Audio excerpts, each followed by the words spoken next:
Hey everyone and welcome! My name is Amit Shuster, Product Manager at Lightrun, and today we're going to talk about Lightrun's latest update, Lightrun support for Python and Node.js. But before that, for those of you who are not familiar with Lightrun, let's give you a quick overview.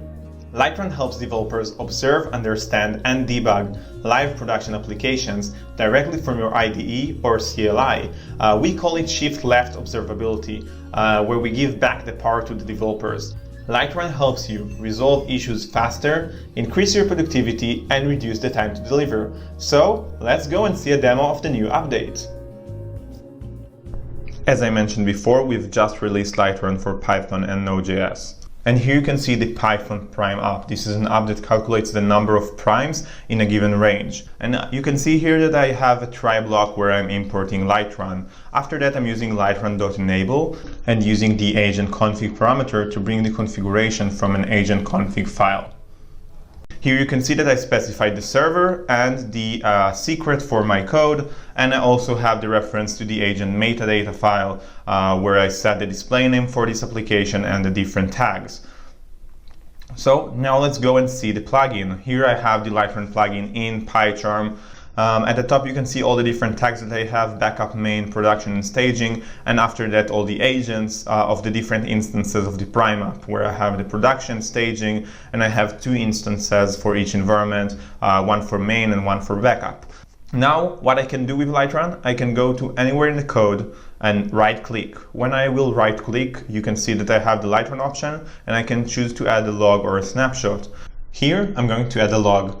I can choose the agent I want the log to be added to, and I can also choose a tag to add a log to multiple agents. Now I'm going to change the format. I'm going to write prime number and use the curly brackets to call the num parameter. You can see the log that was added inline, and you can also see it under the relevant agent. To consume the logs, I'm going to open the Lightrun console, and I'm also going to change the agent log piping. I'm going to change the log piping to be both. This way I can consume the logs both in the application output and in the plugin. After a few seconds, I'll start to see the logs in the Lightrun console, and you can see that I have a log line for every prime number the application found. You can also see that from time to time that there is a message that the log point is paused due to high log rate. As we're debugging production environment, we don't want these log lines to affect service performance. So if there are too many logs, the log points are paused until the quota is restored. Now let's disable this log action and let's go and add a snapshot. I add a snapshot similar to adding a log, just right-clicking, choosing Lightrun, and add a snapshot. Snapshots are virtual breakpoints that will get me the call stack and all the variables. I can also set an expression or a condition and the number of hits that I want for the snapshot. Now I've set the max hit count to 2, so I should get 2 snapshot hits. In each hit, I can see all the frames. This is the call stack. You can see that I have isPrime function that was called from the main function that is called from the module. For each one of them, I can see all the variables of the environment. So I can see the I variable, the square root number, and the number itself. Using a snapshot, I can easily understand what happens in the production environment and resolve issues quicker than ever before. The snapshot is represented by the camera icon, and you can find it under the agent and also next to the code line number.